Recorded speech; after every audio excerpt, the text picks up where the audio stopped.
Hello students, welcome to Shiny Max 10ஆம் வகுப்பு பயிற்சி 3.9ல ஃபர்ஸ்ட் கொஸ்டின் பார்க்கலாம். மூலங்களின் கூடுதல் மற்றும் பெருக்கற் பலன் கொடுக்கப்பட்டுள்ளது. இருபடி சமன்பாடுகளை காண்க. இங்க நம்மளுக்கு மூலங்களின் கூடுதலும் பெருக்கற் பலனும் தந்திருக்காங்க. நம்ம இருபடி சமன்பாடுகளை தான் கண்டுபிடிக்கணும். சரிங்களா? ஃபர்ஸ்ட் சப்டிவிஷன் எப்பவுமே முதல் கொடுத்திருக்கத மூலங்களின் கூடுதல் அப்படின்னு எடுத்துக்கணும். ரெண்டாவது தந்திருக்க கூடியத மூலங்களின் பெருக்கற் பலன் அப்படின்னு எடுத்துக்கணும். சரிங்களா? சால்வ் பண்ணலாம். அதான் எழுதியிருக்கேன். ஃபர்ஸ்ட் -9 இருக்கு, இத மூலங்களின் கூடுதல் அப்படின்னு எடுத்துக்கணும். ரெண்டாவது 20 இருக்கு, இத மூலங்களின் பெருக்கற் பலன் அப்படின்னு எடுத்து எழுதிக்கோங்க. இப்போ இருபடி சமன்பாடு தான் நம்ம கண்டுபிடிக்கணும். அதோட பொது வடிவத்தை எழுதிக்கலாமா? பொது வடிவம் எப்படி எழுதணும்னா, முதல் x². இருபடி சமன்பாடு அப்படின்னாலே ஃபர்ஸ்ட் எக்ஸோட அடுக்குல 2 இருக்கும், அடுத்து மைனஸ், இனி பிராக்கெட்டுக்குள்ள மூலங்களின் கூடுதல் அதை எடுத்து எழுதிக்கலாம். மூலங்களின் கூடுதல். இப்போ பிராக்கெட்டை க்ளோஸ் பண்ணிருங்க, வெளியே x எழுதிக்கணும். அடுத்து இங்க பிளஸ் வரும், இங்க மைனஸ்னா இங்க பிளஸ். இப்ப மூலங்களின் பெருக்கற் பலன் எழுதிக்கோங்க. மூலங்களின் பெருக்கற் பலன் is equal to 0 எழுதிக்கணும். இதுதான் இருபடி சமன்பாடோட பொது வடிவம். இப்ப பிரதியிடுங்க. x² அப்படியே வந்துரும், இங்க மைனஸ் இருக்கு. மூலங்களின் கூடுதல், மூலங்களின் கூடுதலோட மதிப்பு -9. இங்க மைனஸ் இருக்கிறதுனால அதை பிராக்கெட்டுக்குள்ள தான் எழுதணும். -9, வெளியே x இருக்கு. புரியுதா? மைனஸ் எடுத்து எழுதிக்கோங்க. இனி மூலங்களின் கூடுதல் அதோட மதிப்பை எடுத்து எழுதிக்கணும். வெளியே x இருக்கு, அதை எடுத்து எழுதிக்கோங்க. இனி இங்க பிளஸ். இப்ப மூலங்களின் பெருக்கற் பலன் இதோட மதிப்பு என்னது? 20. அதை அப்படியே எடுத்து எழுதிக்கோங்க. இதுலயே மைனஸ் இருந்துன்னா அதையும் நீங்க பிராக்கெட்டுக்குள்ள தான் எழுதணும். is equal to 0. இனி சால்வ் பண்ணலாம். x² அப்படியே வந்துரும், மைனஸை பெருக்குனா பிளஸ் ஆயிடும். அப்போ பிளஸ் 9 into x, அப்புறம் பிளஸ் 20 is equal to 0. இதுதான் இதோட ஆன்சர். செகண்ட் சப்டிஷன் பார்க்கலாம். 5/3, 4. இப்ப ஃபர்ஸ்ட் உள்ளத மூலங்களின் கூடுதல்னு எழுதிக்கோங்க. ரெண்டாவது இருக்கக்கூடியத மூலங்களின் பெருக்கற் பலன் அப்படின்னு எழுதிக்கணும். அடுத்து இருபடி சமன்பாடோட பொது வடிவத்தை எழுதியிருக்கேன். இதை மனப்பாடம் பண்ணிருங்க. சரிங்களா? இப்ப பிரதியிடுங்க. x² அப்படியே இருக்கட்டு, இங்க மைனஸ் இருக்கு. மூலங்களின் கூடுதல் இதோட மதிப்பு 5/3. இது பிளஸ்ஸா இருக்கிறதுனால அதை அப்படியே எடுத்து எழுதிக்கணும். மைனஸ்ல இருந்தாதான் பிராக்கெட் போடணும். வெளியே x இருக்கு, அதையும் எழுதிக்கோங்க. பிளஸ் மூலங்களின் பெருக்கற் பலன் இதோட மதிப்பு 4 is equal to 0. இப்ப இதை சால்வ் பண்ணலாமா?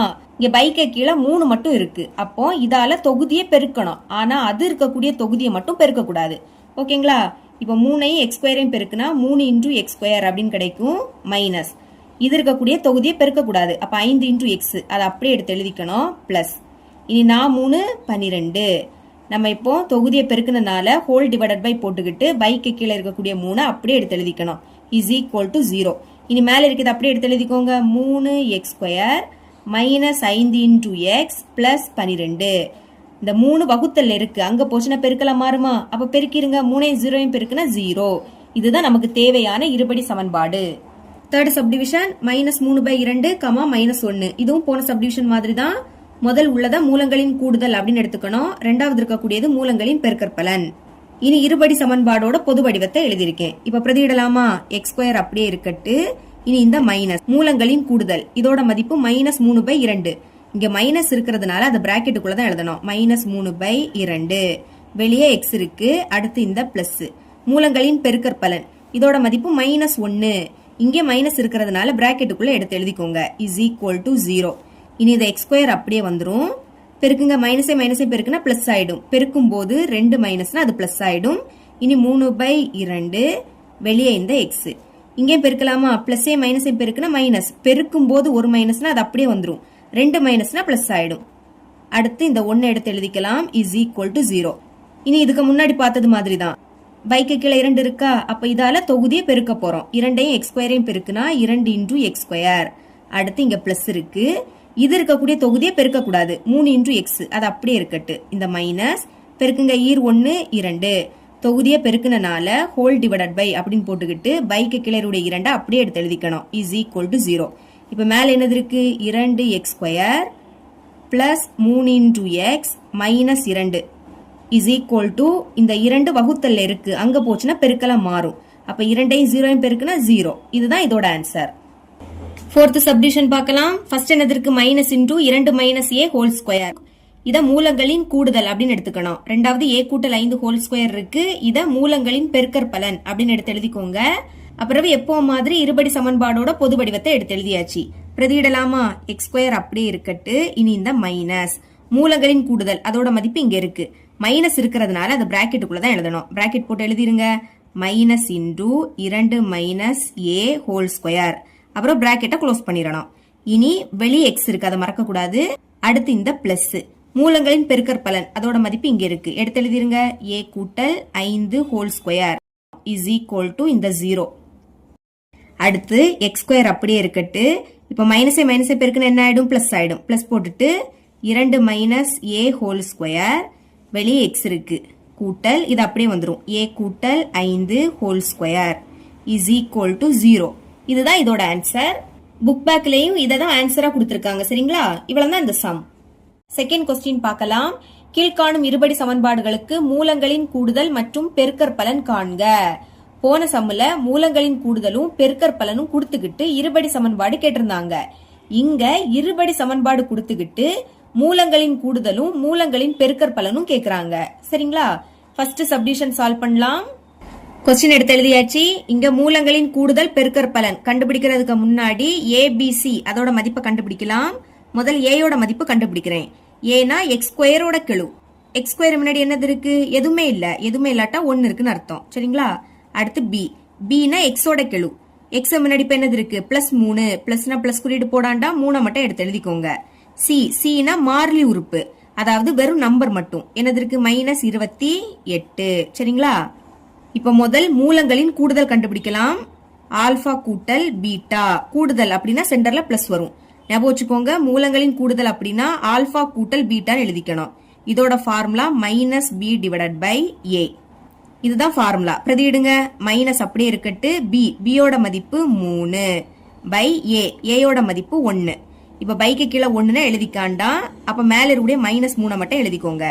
இதுதான் மூலங்களின் கூடுதலோட மதிப்பு. சரிங்களா? இந்த மாதிரி பாக்ஸ் போட்டுக்கோங்க. இனி மூலங்களின் பெருக்கற்பலன். பெருக்கற்பலன்னா ஆல்பா இன்டு பீட்டா. இடையில எதுவும் இல்லாட்டா பெருக்கல் இருக்குன்னு அர்த்தம். இதோட ஃபார்முலா சி டிவைடட் பை ஏ. ஞாபகம் வச்சுக்கோங்க. மூலங்களின் கூடுதல் அந்த ஃபார்முலால மைனஸ் வரும், இங்க மைனஸ் வராது. சி. சியோட மதிப்பு மைனஸ் 28 எடுத்து எழுதிக்கோங்க. டிவைடட் பை ஏ. ஏயோட மதிப்பு 1. இப்ப பைக்கு கீழே 1ன்னு எழுதிக்காண்டா. மேல இருக்கக்கூடிய மைனஸ் 28 மட்டும் எழுதிக்கோங்க. இதுதான் மூலங்களின் பெருக்கற்பலனோட மதிப்பு. இதுக்கும் பாக்ஸ் போட்டுக்கோங்க. ரெண்டுமே கண்டுபிடிச்சிட்டோம். செகண்ட் சப்டிவிஷன் பார்க்கலாம். ஃபர்ஸ்ட் ஏயோட மதிப்பு கண்டுபிடிக்கலாமா? ஏனா எக்ஸ் ஸ்கொயரோட கெழு. எக்ஸ் ஸ்கொயர் முன்னாடி எதுவுமே இல்ல, அப்போ 1ன்னு எழுதிக்கணும். இனி பி. பினா எக்ஸோட கெழு. எக்ஸ் முன்னாடி என்னது இருக்கு? பிளஸ் 3. 3 மட்டும் எழுதிக்கோங்க. அடுத்து சி. சினா மாறிலி உறுப்பு, வேற நம்பர் மட்டும். அந்த டேம் இங்க இல்ல. இல்லாட்டா 0ன்னு எழுதிக்கணும். அந்த டேம் இல்லாட்டா 0ன்னு எழுதிக்கணும். சரிங்களா? இப்போ மூலங்களின் கூடுதல் ஆல்பா கூட்டல் பீட்டா. இதோட மதிப்பு கண்டுபிடிக்கலாம். ஃபார்முலா என்னது? Minus b divided by a. பிரதியிடுங்க. Minus b. பியோட மதிப்பு 3 டிவைடட் பை ஏ. ஏயோட மதிப்பு 1.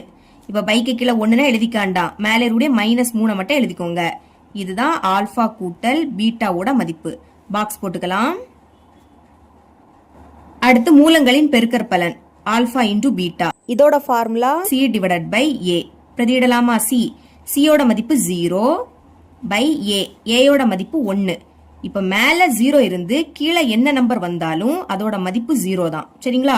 கீழே 8, 9, 10 எது வேணாலும் வரலாம். ஆனா மேல 0 வந்துன்னா அதோட மதிப்பு 0. இதுதான் மூலங்களின் பெருக்கற்பலனோட மதிப்பு. இதையும் ஈஸியா கண்டுபிடிச்சிட்டோம். தேர்ட் சப்டிவிஷன் பார்க்கலாம். இதுக்கு முன்னாடி எக்ஸ்ல கொடுத்திருந்தாங்க, ஆனா இங்க ஏ இருக்கு. இருபடி சமன்பாடுனா ஃபர்ஸ்ட் ஏ ஸ்கொயர் இருக்கணும், அடுத்து ஏ இருக்கணும், அப்புறம் மாறிலி உறுப்பு இருக்கணும். ஆனா இங்க ஏ ஸ்கொயர் பகுதியில இருக்கு. இத தொகுதியில கொண்டு வந்துடலாம். சரிங்களா? முதல் கொஸ்டின் எடுத்து எழுதிக்கலாம். 3 கூட்டல் 1 by A is equal to 10 divided by A square. இப்ப பாருங்க, இந்த ஏ ஸ்கொயர் வகுத்தல்ல இருக்கு. இங்க வந்து பெருக்கல மாறுமா? அப்ப ஏ ஸ்கொயரை எழுதிக்கிட்டு பிராக்கெட்டுக்குள்ளதான் இதை எடுத்து எழுதிக்கணும். 3 கூட்டல் 1 பை ஏ எடுத்து எழுதியாச்சு. இஸ் ஈக்குவல் டு அங்க இனிமே 10 மட்டும் தான் இருக்கும். இப்ப ஏ ஸ்கொயரை உள்ள கொண்டு பெருக்கலாம். ஏ ஸ்கொயரையும் 3ஐயும் பெருக்குனா 3 இன்டூ ஏ ஸ்கொயர். அப்புறம் பிளஸ். இனி ஏ ஸ்கொயரையும் 1ஐயும் பெருக்குனா ஏ ஸ்கொயர் தான் கிடைக்கும். ஏ ஸ்கொயர் எப்படி எழுதிக்க போறேன்னா ஏ பெருக்கல் ஏ அடுக்குல 2. அப்ப ஏ 2 வாட்டி எழுதிக்கலாம். பைக்கு கீழையும் ஏ இருக்கு. Is equal to 10. இனி இந்த 3 ஏ ஸ்கொயர் அது அப்படியே இருக்கட்டு. பிளஸ் இந்த ஏயும் இந்த ஏயும் கேன்சல். பாக்கி இங்க ஒரு ஏ இருக்கு. இனி பிளஸ் 10 இங்க வந்துனா மைனஸ் 10 மாறும். அங்க இனிமே எதுவும் இருக்காது. அதனால 0ன்னு எழுதிக்கணும். இப்ப இது இருபடி சமன்பாடோட பொது வடிவமா மாறிடுச்சு. இனி ஏபிசி மதிப்பு கண்டுபிடிக்கலாமா? ஏ அப்படின்னா ஏ ஸ்கொயரோட கெழு. ஏ ஸ்கொயர் முன்னாடி என்னது இருக்கு? 3 இருக்கு. அடுத்து பி, பினா ஏயோட கெழு. ஏக்கு முன்னாடி எதுவும் இல்ல, அப்போ 1 இருக்குன்னு அர்த்தம். சி, சினா மாறிலி உறுப்பு. மாறிலி உறுப்பு -10. மைனஸ் இருந்துன்னா அந்த குறியீடை எழுதிக்கணும். சரிங்களா? இப்போ மூலங்களின் கூடுதல் கண்டுபிடிக்கலாம். ஆல்பா கூட்டல் பீட்டா. இதோட ஃபார்முலா என்னது? -b/a. மதிப்பை பிரதியிடுங்க. மைனஸ் இருக்கு, எழுதிக்கலாம். பி, பியோட மதிப்பு 1/a. ஏயோட மதிப்பு 3. இதுதான் மூலங்களின் கூடுதலோட மதிப்பு. இதுக்கு பாக்ஸ் போட்டுடலாம். அடுத்து மூலங்களின் பெருக்கற்பலன். அதோட formula alpha into beta c/a. பிரதியிடுங்க. சி, சியோட மதிப்பு -10/a. ஏயோட மதிப்பு 3. இதை கேன்சல் பண்ண முடியாது. அப்ப இதுதான் மூலங்களின் பெருக்கற்பலனோட மதிப்பு. ஈஸியா கண்டுபிடிச்சிட்டோம். 4th subdivision. இங்க இருபடி சமன்பாடு தான் கொடுத்திருக்காங்க. அப்ப சால்வ் பண்ணிரலாம். முதல் ஏயோட மதிப்பு கண்டுபிடிக்கலாம். இங்க எக்ஸ் பதில் ஒய் கொடுத்திருக்காங்க. அப்ப ஏனா ஒய் ஸ்கொயரோட கெழு. முன்னாடி என்னது இருக்கு? 3 இருக்கு. அடுத்து பி கண்டுபிடிக்கலாமா? பினா ஒய்யோட கெழு. ஒய்க்கு முன்னாடி எதுவும் இல்ல, எதுவுமே இல்லாட்டா 1 இருக்குன்னு அர்த்தம். மைனஸ் இருக்கு, குறியீடோட எழுதிக்கணும். -1. அடுத்து சி, சினா மாறிலி உறுப்பு, அதாவது வெறும் நம்பர் மட்டும். பாருங்க -4 எடுத்து எழுதிக்கோங்க. இப்ப நம்ம மூலங்களின் கூடுதல் கண்டுபிடிக்கணும். அதாவது ஆல்பா கூட்டல் பீட்டா இதோட மதிப்பு. ஃபார்முலா என்னது? -b/a இஸ் ஈக்குவல் டு பிரதியிடலாம். ஃபார்முலால மைனஸ் இருக்கு. அடுத்து பி, பியோட மதிப்பு -1. அங்கே மைனஸ் இருக்கிறதுனால அதை பிராக்கெட்டுக்குள்ள எழுதிக்கோங்க. புரியுதா? ஃபார்முலால மைனஸ் இருக்கு. அடுத்து பியோட மதிப்பிலே மைனஸ் இருக்கு, அதனால அதை பிராக்கெட்டுக்குள்ள எழுதிக்கணும். டிவைடட் பைக்கு கீழே ஏ இருக்கு. ஏயோட மதிப்பு 3. இப்ப பாருங்க, மைனஸே பெருக்குனா பிளஸ் ஆயிடும். பெருக்கும் போது 2 மைனஸ்னா பிளஸ் ஆயிடும். பிளஸ்னா பிளஸ் குறியீடு போடாண்டா. பாக்கி என்னது இருக்கு? 1/3. இதுதான் ஆல்பா கூட்டல் பீட்டாவோட மதிப்பு. பாக்ஸ் போட்டுடலாம். இதே மாதிரி மூலங்களின் பெருக்கற்பலன் கண்டுபிடிக்கலாமா? அதோட ஃபார்முலா என்னது? Alpha into beta c/a. பிரதியிடுங்க. சி, சியோட மதிப்பு -4. இதுக்கு முன்னாடி ஃபார்முலால மைனஸ் இருந்து, அடுத்து பியோட மதிப்பிலே மைனஸ் இருந்து, அதனால பிராக்கெட்ல போட்டுக்கிட்டோம். ஆனா இந்த ஃபார்முலால மைனஸ் இல்ல. அப்ப சிக்கு பதில் அதோட மதிப்பை அப்படியே எடுத்து எழுதிக்கோங்க. டிவைடட் பை ஏ, ஏயோட மதிப்பு 3. இதுதான் மூலங்களின் பெருக்கல் பலனோட மதிப்பு. சரிங்களா? இதோட இந்த பயிற்சி முடியுது. என்னோட டீச்சிங் உங்களுக்கு பிடிச்சிருந்தா மறக்காம நம்ம சேனலை சப்ஸ்கிரைப் பண்ணி கூடவே பக்கத்துல இருக்க பெல் ஐக்கனை கிளிக் பண்ணுங்க. அப்பதான் நம்ம அப்லோட் பண்ற வீடியோட நோட்டிபிகேஷன் உங்களுக்கு உடனே வரும். தேங்க்ஸ் ஃபார் வாட்சிங்.